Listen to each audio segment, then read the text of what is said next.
Well, for more on this issue and also to have a look at Transport Month, we're joined by the spokesperson for the Transport Ministry, Ayanda Allie-Payne. Ayanda, welcome back to the SABC. A huge pleasure, Stephen. Thank you so much for having us. Okay, firstly, I mean, the situation in the aviation industry, there are a lot of role players here, but are you satisfied with how the system worked in this case? The Civil Aviation Authority looked at the paperwork, was worried about the paperwork. This is paperwork that basically is the service history of certain parts that are used in planes that fly 30,000 feet above the sky.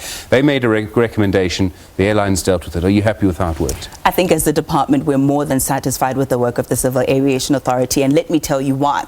To backtrack just a little bit, there was a newspaper article that came out that spoke to the bogus parts that SAA may or may not be using. The Civil Aviation Authority could have just glanced over those reports and just went about their life, but they took due diligent steps to say, let us go and inquire and see whether or not this is fact or fiction. They went there, and I must put on the record, they did not find any evidence of bogus parts, but what they did find was some procedural inadequacies that needed to be attended to. What they then did was not to ground the planes, and this is what a lot of people have been saying, which is, I suppose it's a misconception. They spoke to the airlines and said to them, now that we have found these irregularities, 5 of them, 2 were serious, 3 were administrative, you need to introspect as the airlines and see how you're going to solve this. The airlines themselves self-grounded just as a precautionary measure, and then they took the steps that they did to look at their fleet, grounded the ones that needed to be grounded, and made sure that they corrected the processes, and they can send a majority of those planes back in the air.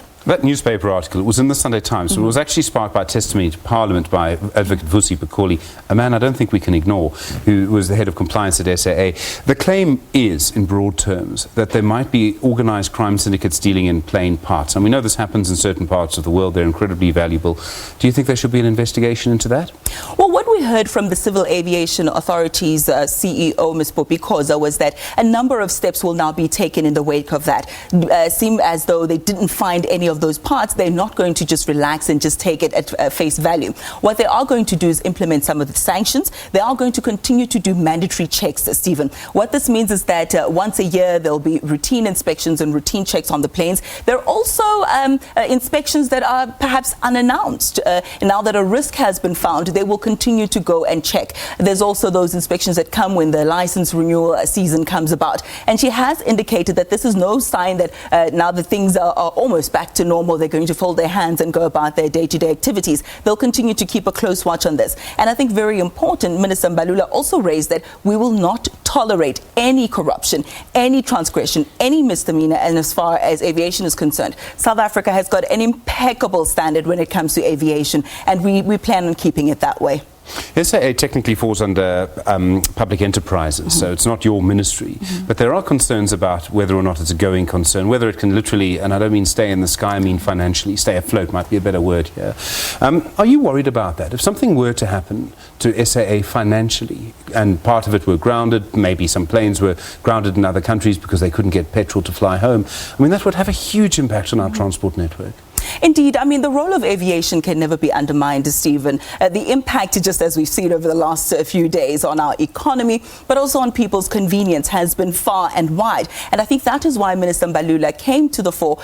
He was surrounded by SACA. He also had AXA that deals with the infrastructure to say, let's sit down and talk about this so the international community can also be satisfied with the steps that have been taken by the South African government. You're quite right. I don't want to overstep my authority and speak on behalf of the SAA. I think my colleague Tladi is doing a swell job at that, and of course led by the Minister of Public Enterprises. But I think we all agree that it's very important that we focus on aviation, SAA as well. But having said that, I think the Civil Aviation Authority was mindful of the fact that although SAA is a government entity, it cannot be treated with kid gloves if there are any problems that are there. We can't just say, from government entity to government entity, let's let bygones be bygones. Where there are any problems in any operations, they must be dealt with swiftly, and where they are transgressions, they must be attended to as a matter of urgency as well.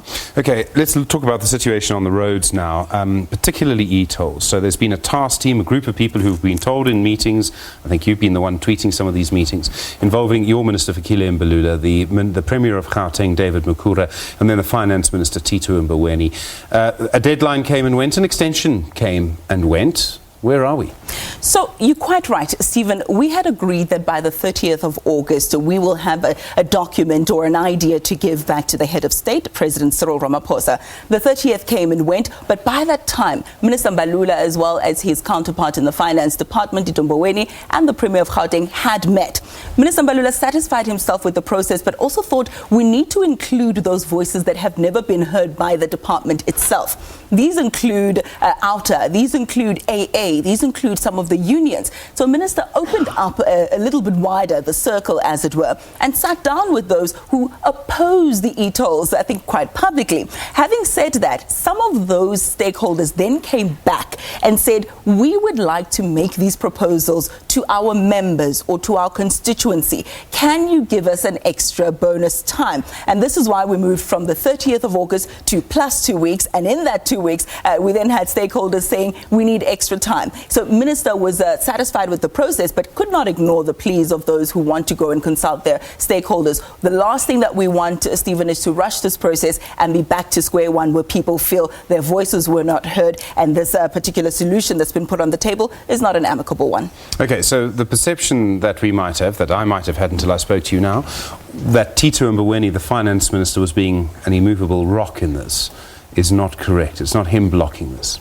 No, I don't think so at all. I think what is important is that all the tables, around which these discussions take place have got people who have views, who have their own opinions, and who have statistics, who have research, etc., and that they're free and open to put those points across. Because at the end of the day, the solution that is made must be one that is tested and must be the best of all the solutions that have been put on the table, without wanting to undermine the process and say who's saying what, because these consultations are still ongoing, Stephen, so I don't want to jeopardize the integrity of the stakeholder engagements. But I think Minister Mbalula would also agree that he's satisfied with the level of engagement. He's satisfied with the robustness of the views that are being put on the table.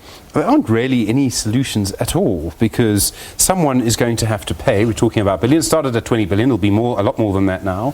About half a Eskom appropriations bill.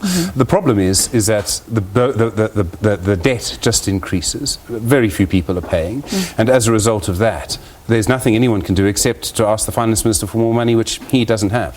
I suppose you're quite right when you say someone is going to have to pay. The devil is in the detail, Stephen. It's the how that is the sticking point right now. Is it going to be a scrapping, when we see the province of Gauteng, donating some funds there to make sure that the costs are covered? Is it going to be a bailout from Treasury? Is it going to be a continuation where it's a user pay principle? So those are the nitty-gritties of it all, and these are the discussions that are happening. Again, I will not be drawn on what the position is at the moment, because if I already had a solution, then it would not be a negotiation, would it be? We would just have a position already, and all of this would be in vain. So user pay is still on the table?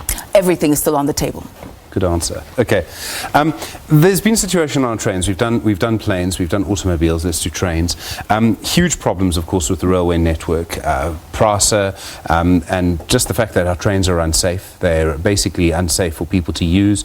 Too many accidents, too many problems with signals. We have train drivers who, for goodness sake, are communicating with each other on their cell phones because the signals don't work. Is there going to be any improvement in this in the next, let's call it 2 years? Well, that is the aim, and that is the target of Minister Fikile Mbalula, to say he wants to see real, meaningful and tangible change, not in those 2 years that you specify, but by the end of this year. And what has he done to make sure that that happens? He's put together this war room, and I know a lot of people roll their eyeballs when you talk about the war room, but it has started to show signs of improvement. How do we measure this success, Stephen? We look at the on-time arrival of trains first and foremost. You have a schedule of how many trains are supposed to run a day, and every single day the leaders who form part of this committee in the war room come through and say, here are the areas that were problematic for the last week, here's how we have solved this. They then come through and they look at whether or not there's been elements of cable theft as well, because we know that it's quite an inconvenience in as far as commuter train transportation is concerned. So there have been plans in place to put fencing, to put walls in there. There's a lot of engagement that's going on with community members as well, who put infrastructure along the railway tracks, and so there's a lot that's going on. Then we look forward to having a meeting or interview with you once more, so we can give you the facts and the figures of the successes of the war room. Nice to see you back at the SABC, Good to Ayanda. see Thank you you very too. much indeed. Thank Ayanda you. Allie-Payne, spokesperson for the Transport Minister Fikile Mbalula.